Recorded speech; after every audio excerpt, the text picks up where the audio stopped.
Hay una pequeña ilustración que se dice que un cargador, una persona que cargaba agua, tenía dos vasijas. Y estas dos vasijas grandes eran vasijas con las que él se empleaba. Estas vasijas, una era una vasija perfecta, una vasija entera, pero también estaba la otra vasija. Haga de cuenta que era como tenía un palito, no sé cuántos hayan acarreado algo así, tenía un palito y en cada extremo una vasija. Y él así trabajaba, así se ganaba la vida. Una vasija de ellas estaba buena, estaba perfecta, en buenas condiciones, pero la otra estaba rota. Tenía una fisura, una grieta por ahí, y cada vez que este varón iba a traer agua, iba a cargar, él cuando regresaba de ese viaje, pues obviamente que esa vasija que tenía una fisura, que estaba agrietada, pues el agua se iba derramando por el camino. Y cuando ya llegaba al punto donde iba a dejar el agua, ya llegaba el agua como a la mitad. Y era todos los días, ir y venir con esa, una vasija buena, una vasija mala, por así decirlo, pero más que nada estaba agrietada.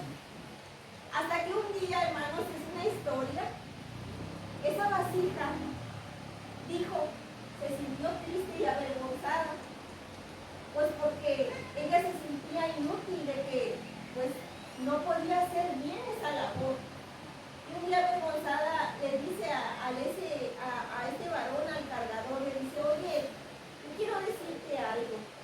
Todos los días que voy y vengo, pues por esta grieta que yo tengo, no es posible que tú traigas el agua completa en ese viaje.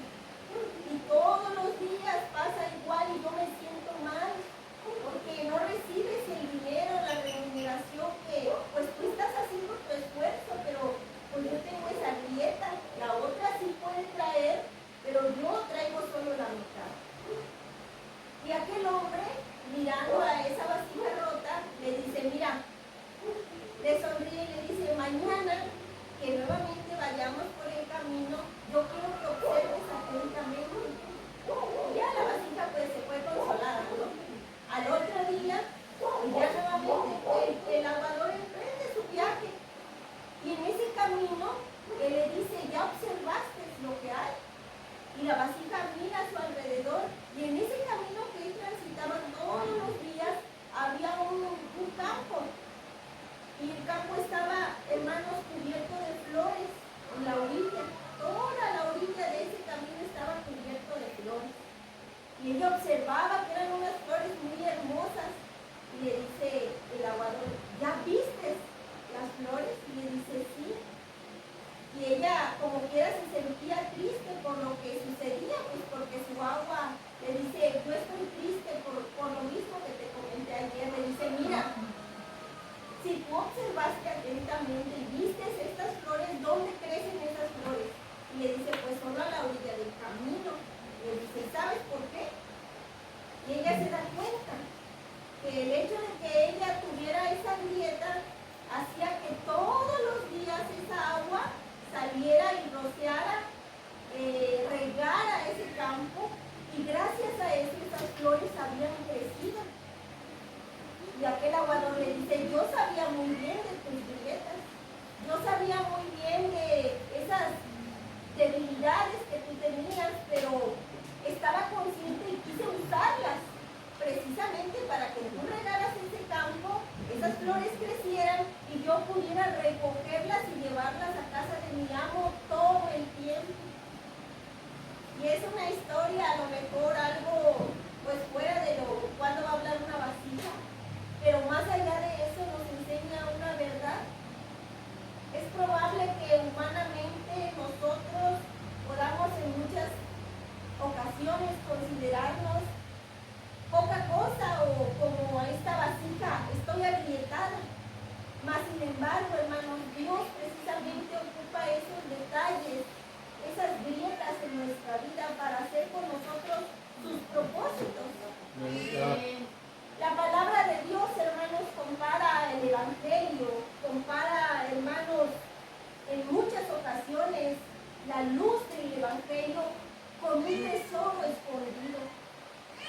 La Biblia equipara esas riquezas del reino, esa sabiduría divina que fue concedida en la mente de Dios.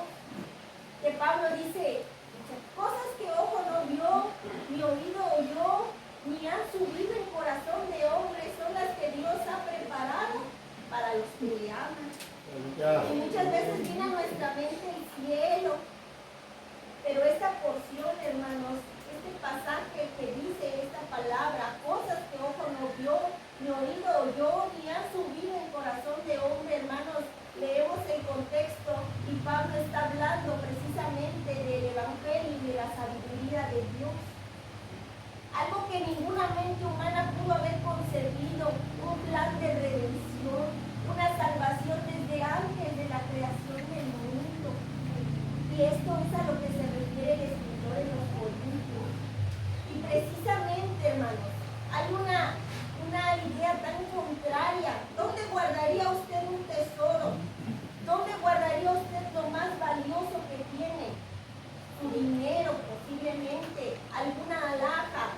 Yo creo que lo ocultaríamos o lo llevaríamos al banco. Si tenemos dinero y quisiéramos resguardarlo, ¿dónde lo guardaríamos? Yo creo que iríamos al banco a depositar ese dinero. Así, hermanos, en la vida natural, el hombre, hermanos, por el valor de las cosas, realmente jamás ocultaría, hermanos, un tesoro en una vasija de barro. Y esa es, hermanos, la paradoja del reino, lo increíble, hermano, que Dios ha hecho hoy en día, en nuestro tiempo.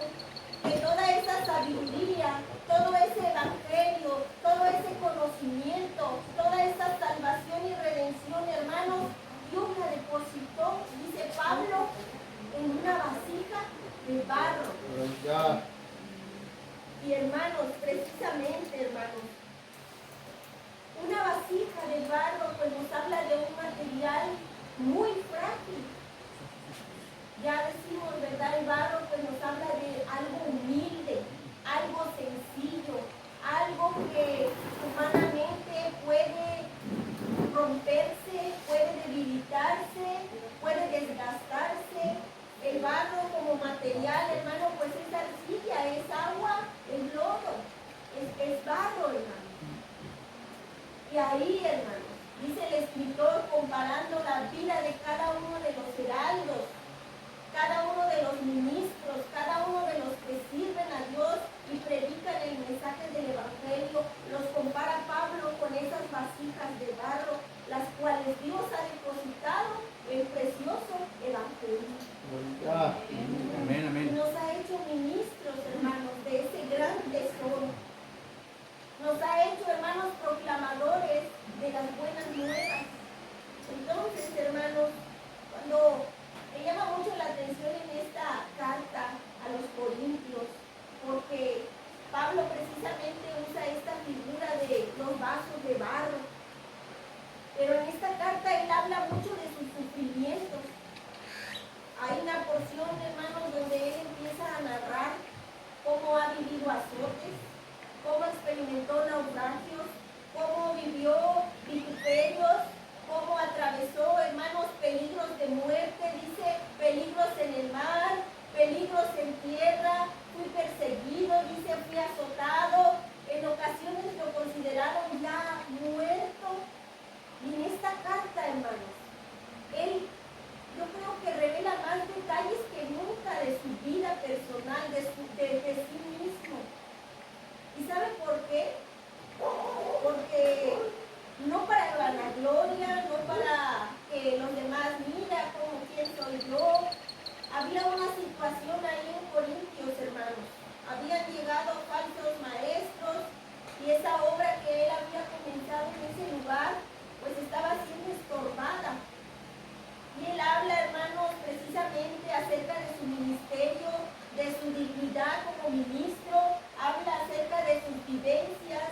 Hermanos, ya estaba él en su tercer viaje misionero, cuando escribe esta carta, ya había recorrido una gran trayectoria, ya sabía lo que era y el costo de haber servido al Señor. Dice, ya llevo las marcas de Cristo sobre mí. Y cuando él escribe a esta iglesia, lo hace precisamente desde el amor, desde el sentimiento, hermanos. Dice, yo les escribo con todo el amor y les he hablado porque él tenía amor hacia esa congregación. Y les habla, hermanos, como un siervo sufriente, como un siervo que ha padecido. A veces miramos, hermanos, de lejos los ministerios, vemos a los siervos de Dios y externamente vemos o contemplamos lo que a simple vista cualquiera puede ver. Pero no vemos más allá de las batallas que ha vivido, las heridas, hermanos, que tiene, las situaciones y los problemas que un ministro, que un pastor ha tenido que enfrentar. Porque sabe algo, hermano, Dios siempre forja sus herramientas a través de la prueba. Dios siempre forja sus instrumentos a través del dolor, de la aflicción. Muchos desean ser un pastor, muchos desean el puesto que tiene un pastor. Muchas personas dicen, yo podría hacerlo mejor que el pastor, pero nadie sabe realmente el costo que tiene haber llegado hasta donde ha llegado.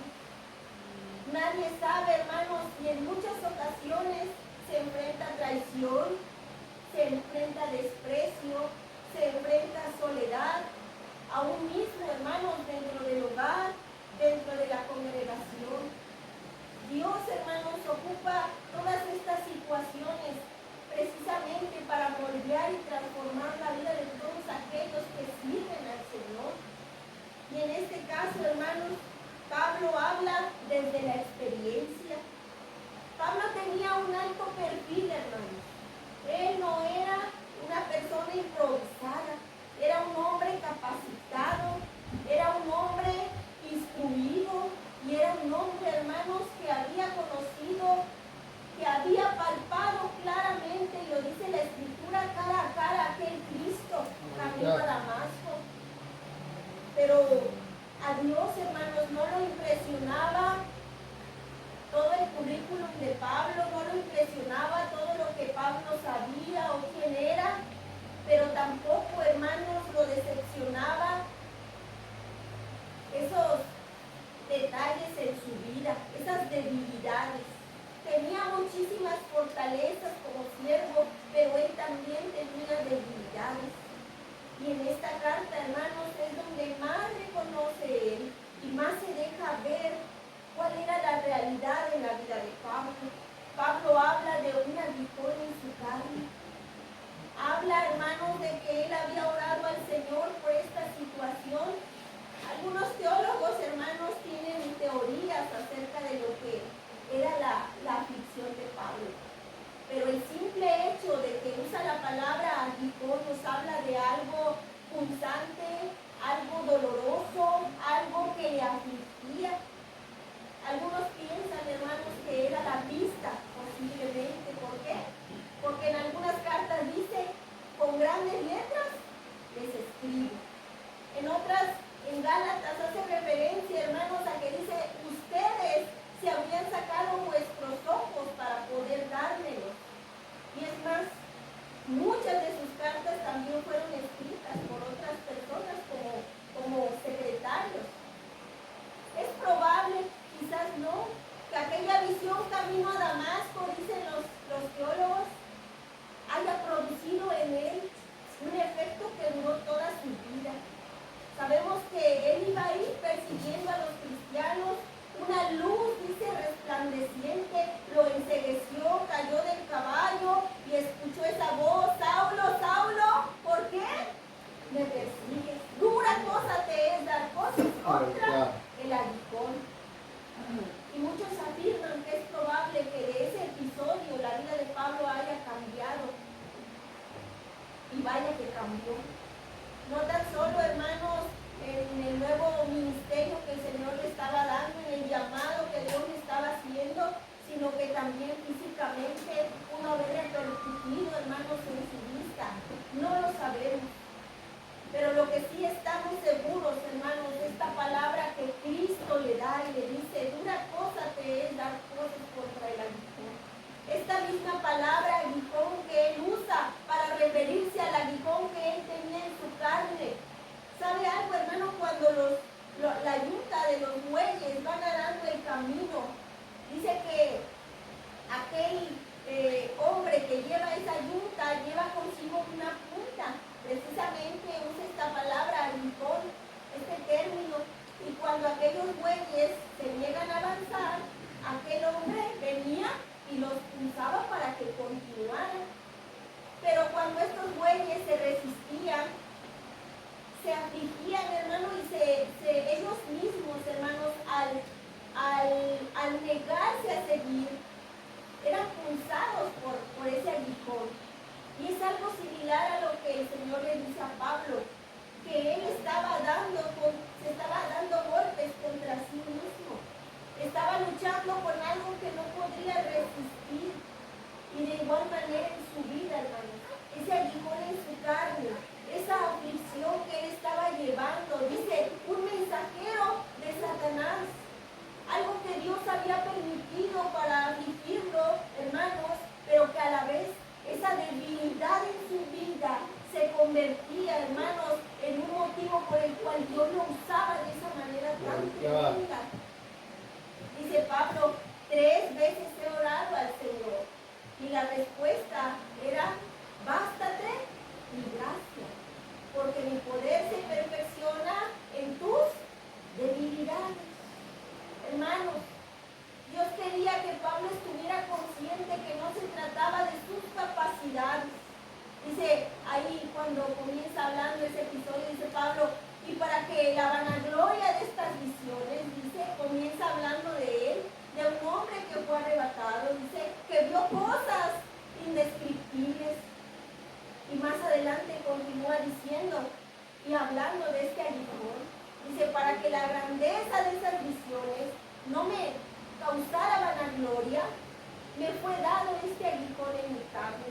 Esa debilidad en su cuerpo, hermanos, esa debilidad en su vida, era de alguna manera algo que Dios había permitido en él para que él pudiera entender que no se trataba de Pablo, no se trataba de la vasija, sino se trataba de lo que había ahí adentro de esa vasija, de lo que Dios había depositado en la vida de este siervo, de este apóstol, y de lo que deposita en la vida de cada uno de los que nosotros hemos sido llamados, hermanos.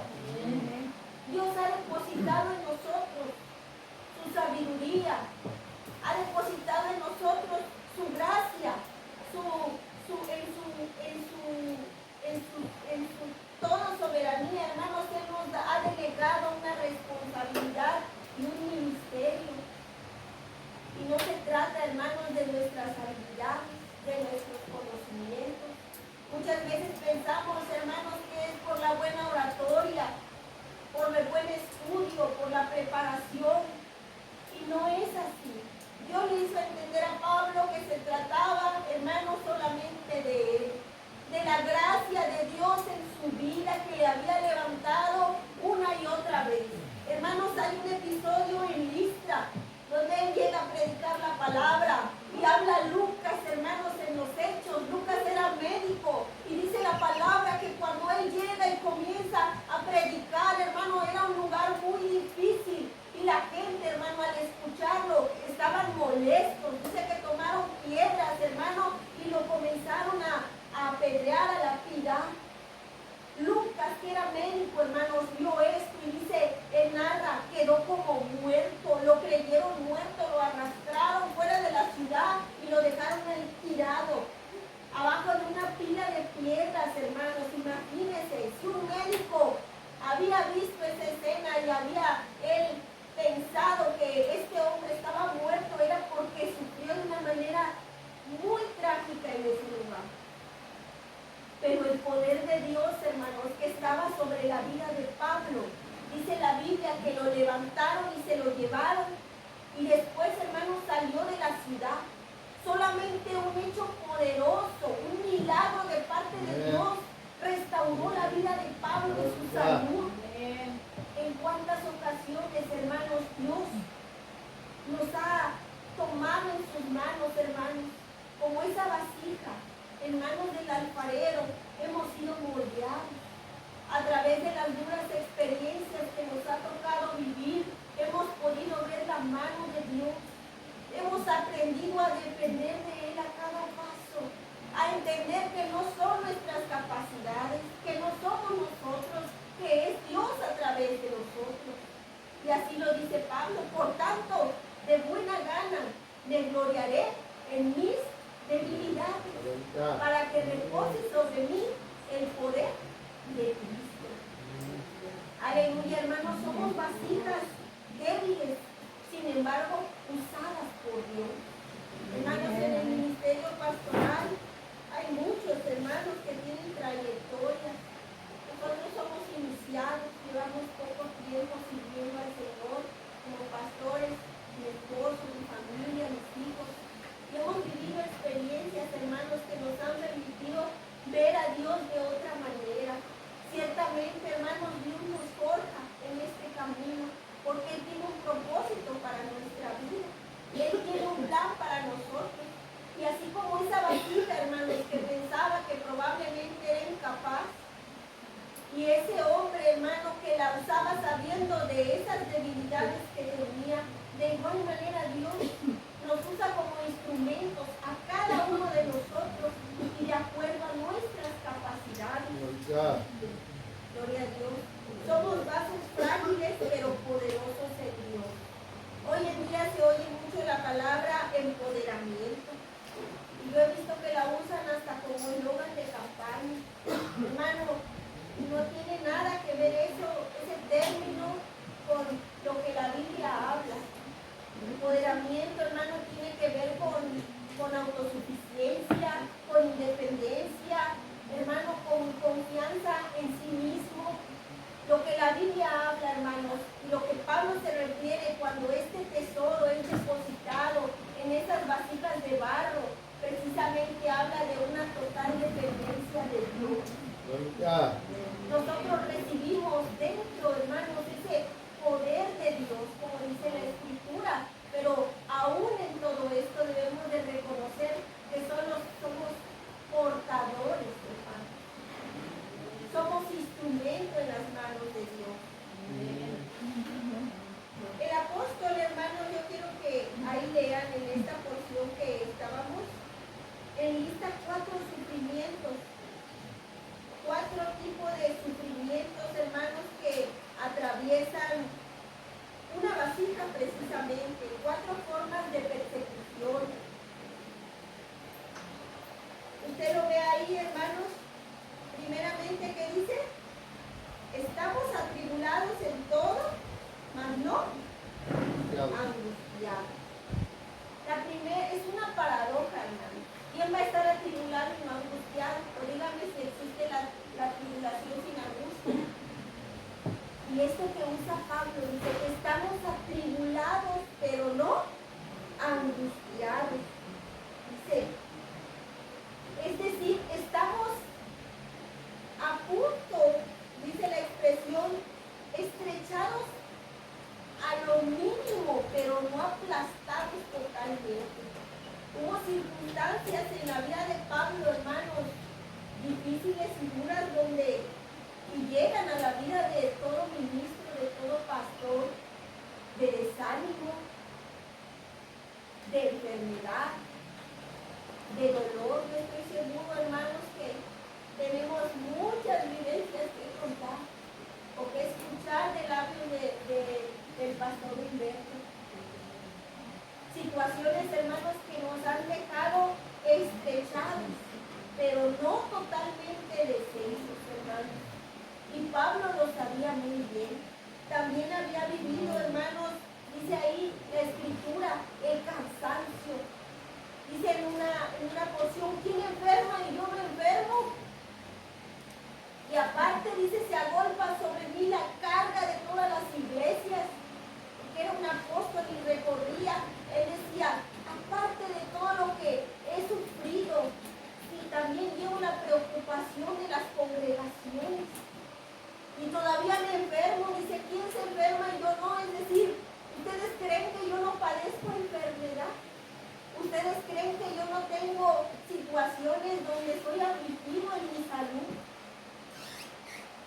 pastor, hermanos, atraviesa por adversidad, por escasez económica, por necesidades en la familia. Hace, hermanos, menos de 15 días, yo perdí a mi papá, ya partió con el Señor. Fueron momentos bien difíciles, hermanos. Yo tenía una situación en la congregación y en ese momento, hermanos, también me tocaba viajar hacia Tuxtla y ir allá, quedarme en el hospital toda la noche porque había que cuidarme, estaba ahí en el hospital. Y ahí regresaba toda desvelada a mi casa y de ahí para la iglesia sin dormir. Y así, hermanos, fue durante mucho tiempo.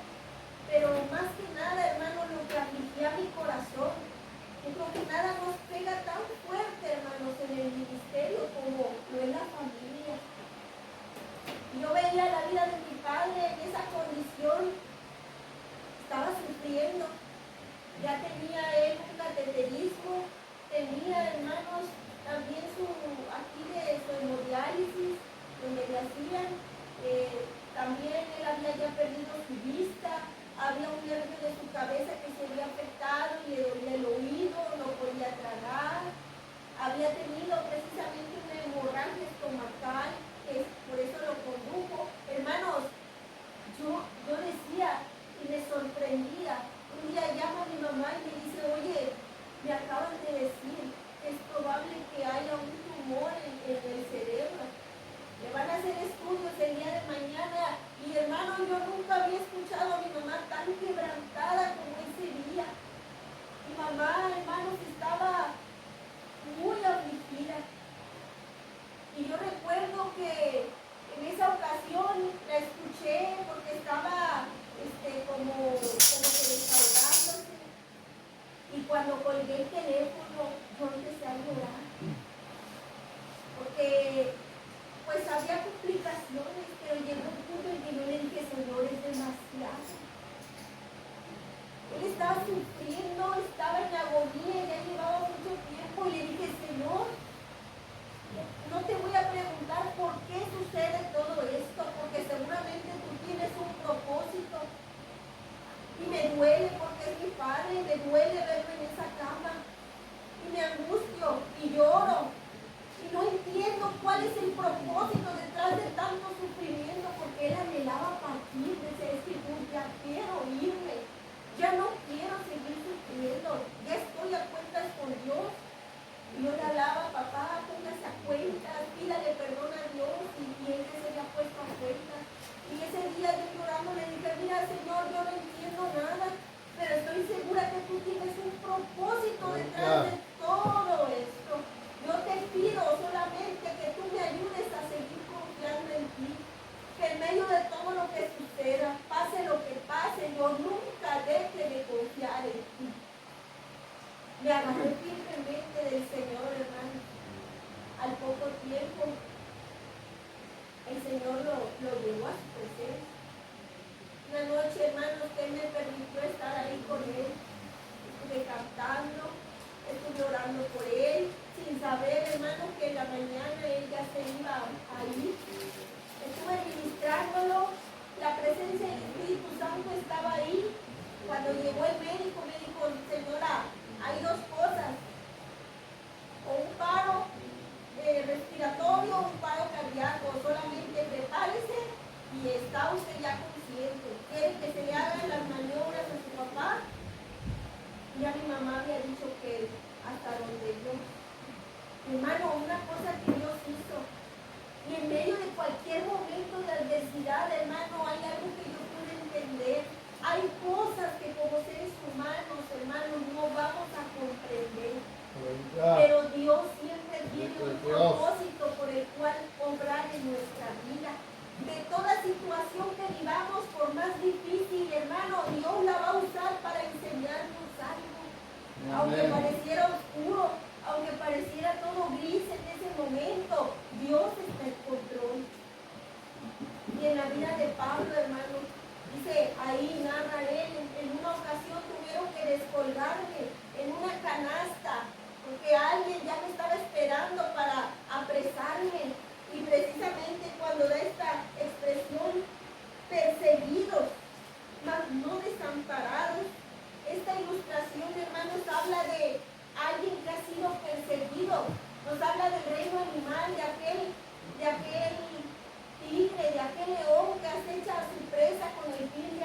Y Pablo usa esto diciendo, he sido perseguido, a punto han estado de alcanzarme, pero la mano de Dios me ha socorrido.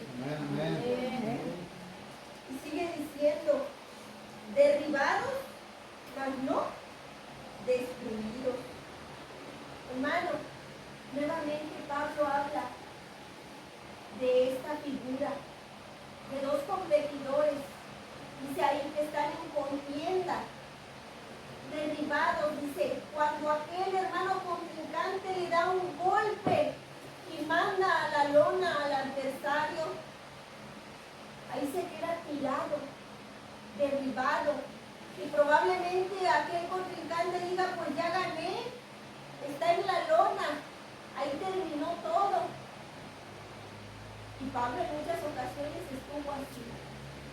Y en la vida, hermanos, en el ministerio, como pastor, somos atacados, hermanos, sufrimos pruebas. Hay veces que el enemigo está atacando y dice, de esta ya no se levanta, de esta ya no va a seguir adelante. Ahora sí, con este duro golpe, mira a tu familia, mira que la situación en la iglesia, mira que este testimonio, mira que esta situación económica de este golpe ya no vas a reponerte. ¿Cómo va a estar tu vida ahora? Y como Pablo dice, derribados, mas no destruidos. ¿Cuántas veces, hermanos, hemos caído en la lona? Hemos estado a punto, hemos llegado quizás a dudar del ministerio. Pero dice Pablo, no destruido. De ahí, hermano. Gloria a Dios. Cuando el enemigo dice, ya le di el golpe final y con esto queda. Dice el Señor, no ha terminado. Levántate. El Espíritu Santo obra en nuestra vida y nos levanta de aquella situación, de aquella angustia. Nos levanta y nos da fuerzas para seguir adelante, como en el caso de la vida de Pablo, hermano. Dice Pablo, derribados pero no destruidos, porque ya lo había vivido en carne propia. De igual manera nosotros vamos a ser, hermanos, atacados en lo que ya llevamos y en lo que viene, pero nunca el Señor, hermanos, nos va a dejar ahí en el suelo. El Señor es bueno y el Señor es honesto. Y Él, hermanos, siempre vela por sus siervos. Él nos ha dado la unción, hermanos.